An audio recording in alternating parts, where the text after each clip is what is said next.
Texas Live on KETK. Well, following the recent death of Prince being ruled an overdose, CHRISTUS attorney Mother Francis is here to discuss pain medications. It's important to understand them and how they work, as well as what's involved in treating all kinds of pain. And here with us is Dr. Peter Sirianni.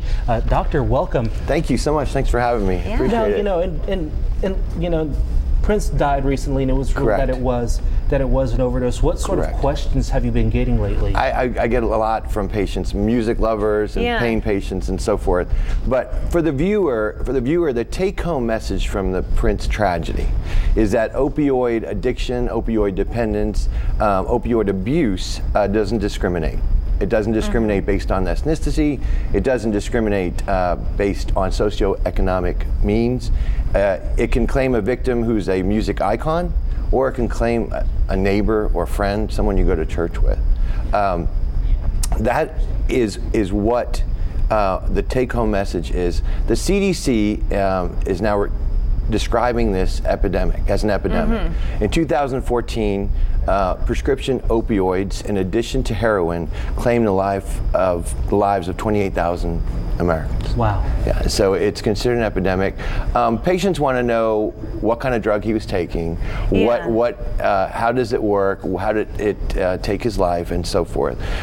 Regarding Prince, the drug that has been reported to affected his demise was fentanyl. Fentanyl, as an anesthesiologist, is a very safe and effective drug used in controlled, monitored scenarios. So for the viewer, another take-home message is, if you've had a surgical procedure of any outpatient, inpatient surgical procedure, you most likely have received this drug. But it was done in by an anesthesia provider in a controlled setting where they monitor your heart rate, your respiratory rate, and so forth. And the biggest detriment of these medicines is respiratory rate for the most part. Usually patients, their breathing ceases, and if they're alone, then you have the problem that you have. But fentanyl is used regularly in a hospital setting or an outpatient setting, and usually provides a great outcome where you'll hear a patient say, I had the surgery today, I'm home, and I believe it or not, I'm back to my normal activity,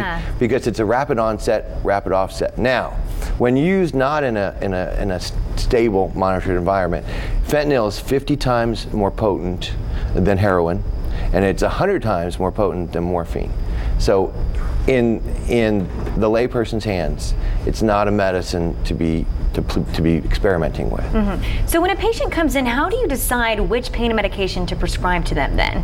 How are you making that decision? It's a very, very good question. And with chronic pain, first, we define chronic pain as if a patient presents with pain, a pain pattern that is either mild, moderate, severe. It can be episodic. It can be constant. Some authors define it as greater than 6 months. Okay. Some authors define it greater than 3 months, and some longer than the appropriate period that you should be hurting. You know, let's say you had a fracture and it's now 8 weeks and you're still hurting. So those patients, you determine this is a chronic pain patient. So of course you want to exhaust all your interventional treatment modalities that may not involve, given today's environment, narcotic therapy. There's multiple nerve blocks, neurostimulation, that's another topic. Intrathecal drug delivery system. So there's ways to deliver these medicines to these patients, but not orally or into the bloodstream, but directly to the spine, if you will. Beyond that, the way I see a chronic pain patient is they're a huge puzzle. But it's a puzzle that when everything connects, they hurt. So you're going to try to punch as many holes in that puzzle as possible. Some patients, you really got to get into the skin of these patients. Some patients, you knock out 2 pieces or 3 pieces and they're back to their usual daily activities and they're doing great. Some patients, it requires almost the whole puzzle. Wow. So if a patient comes in, they've been hurting for a significant amount of time and everything is worsening their day, then we have to employ means to take as many of those pieces out. Now, beyond interventional therapies, we try to employ other therapies for patients.